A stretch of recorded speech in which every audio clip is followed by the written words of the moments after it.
आस्वाद दे। मित्रांनो, आज आमच्या नानांनी स्ट्रॉबेरी आणली होती, ते आम्ही केंगन वॉटरमध्ये भिजवली।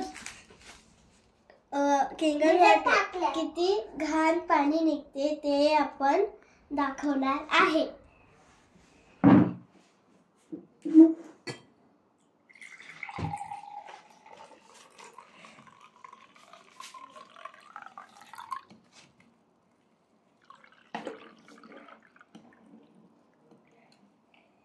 या स्ट्रॉबेरीमध्ये